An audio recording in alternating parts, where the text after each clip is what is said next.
It was another beautiful day in Sodor, and Thomas was feeling great. Hello, Thomas. You look happier than this morning, Percy says. Not gonna lie, I'm fucking pinging, mate. I was skint, but the train centre sorted me out with this budgeting loan. It's free fucking money, mate. After what happened to James, I thought you would quit the gear, Thomas, Toby says, concerned. You have to pay it back, Thomas. It's not free money, Percy says, trying to stop Thomas. Stop chatting shit, Percy. I said my engine was broken and they slapped me with £300. Fuck yous, I'm off to find Edward. Fucking wankers, Thomas says, as he angrily chuffs away. Later that day, Thomas was in a world of his own. Man, I'm off my tits, I need to do this more often, he says to himself. For fuck's sake, Thomas, look at the state of you, Percy says, as he starts collecting coal cane for the fat controller. Give us a bit you owe me, Thomas says. Percy ignored him, but Percy had a plan to try and stop Thomas before he met the same fate as James.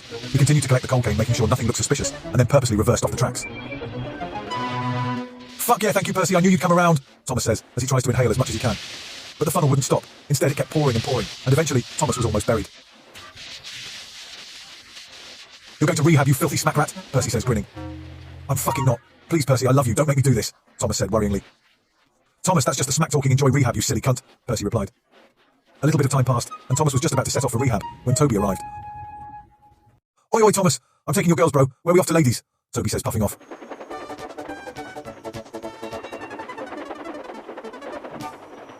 Meanwhile, Percy came to check in on Thomas, although he was still racing around doing jobs for the fat controller. Thomas, on the other hand, had spent the rest of the day plotting revenge on Percy. You all right, Percy? You're looking tired. The fat controller's got me doing drops for the rest of the day. I'm fucking knackered, man. That's rough, man. You don't want to get on the bad side of him after what he did to James and the others.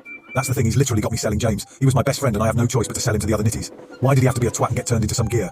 Well, you best be off, otherwise he'll fuck you up, bro. Yeah, you're right. I'll see you later, Thomas, Percy says as he pulls off from the station. Thomas's plan was in full effect. Oh fuck, oh fuck, oh fuck, Thomas, what have you done, you fucking prick? Percy says, plummeting into the buffers. Who's the silly cunt now? Thomas says to himself. Oh shit, Percy, what have you done? Don't worry, I'll go get help. We'll get you straight into rehab, Thomas says, speeding off. And that's what Thomas did. He took as long as he could so Percy would be sat there inhaling all the gear. It's pretty messed up, but Thomas didn't care. This was payback. So, it's just me and you now, Percy. If you think about it, we've both done each other a favour. We're both away from the fat controller. He can't get us from in here. I guess you're right, Thomas, and I've been thinking, Percy replies. Thomas interrupts Percy. And while we're in here, maybe we can think of a plan to finally take him down, me and you together. Let's do it. And Thomas, I've been thinking about what you said earlier today, and I love you too. I have for some time now. What the fuck, Percy? I only said that to get out of rehab, you stupid cunt.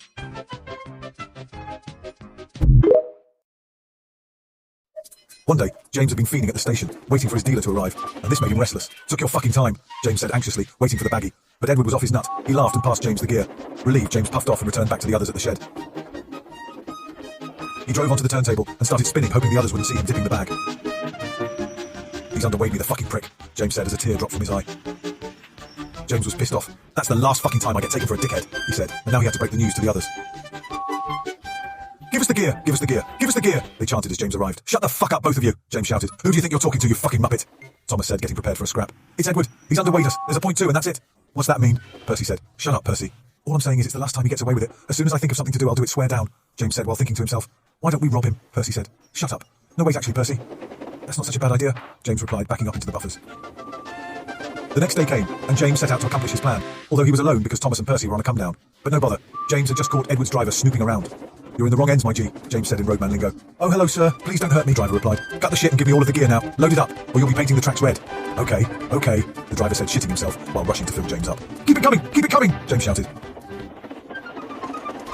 James had done it. Finally, I have enough gear for a lifetime, he said ecstatically while racing down the tracks. No one will take me for a cunt ever again.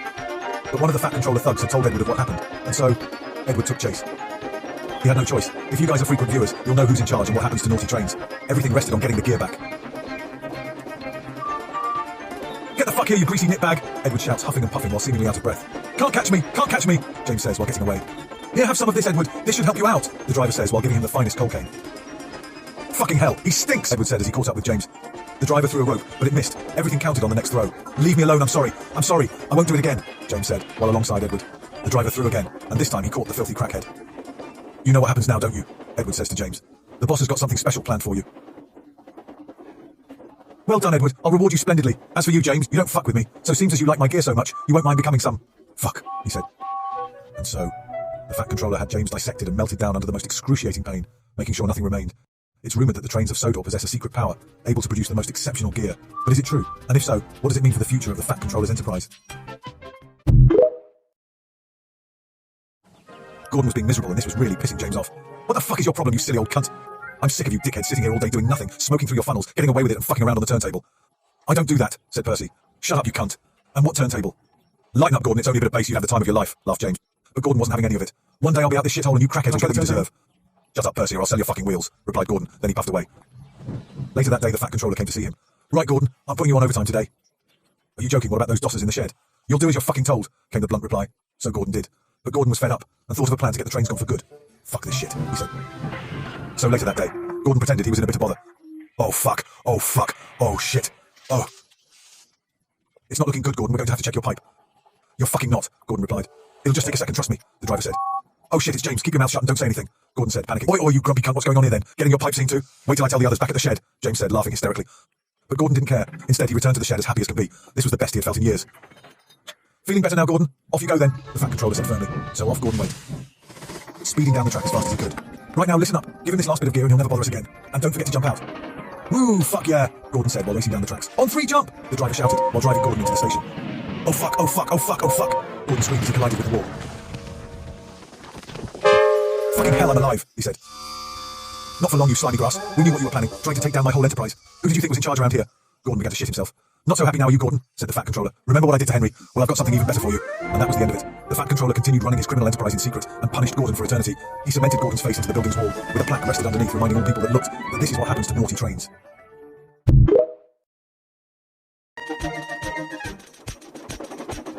All right, knobhead, Thomas said as he passed him on the tracks. The engine's name is Henry, but this isn't the first time Henry has acted like a cunt.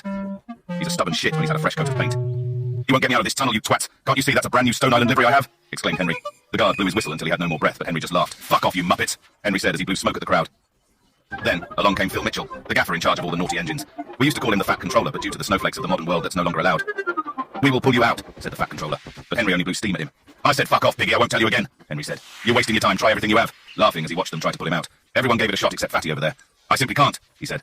My doctor said I can't partake in any regular exercise activities. Bullshit, Henry said as he stayed firmly in the tunnel. So then they tried pushing from the other end. The Fat Controller spoke. On 3, I want you lazy cunts to push. But he still didn't help out. I'm not doing it. My doctor has said no, so fuck off, he said. So they pushed and pulled and pushed.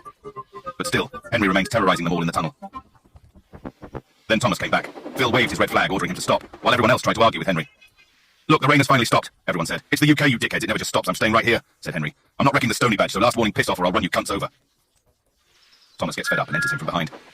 You cunt, why won't you just move? Thomas exclaims while pushing and pounding his back carriages. What the fuck, Thomas? Henry shouted, while standing his ground and remaining in the tunnel. You can do better than this, he said while rolling his eyes, reminiscing of things in the past. Eventually Thomas finished, and even the Fat Controller gave up.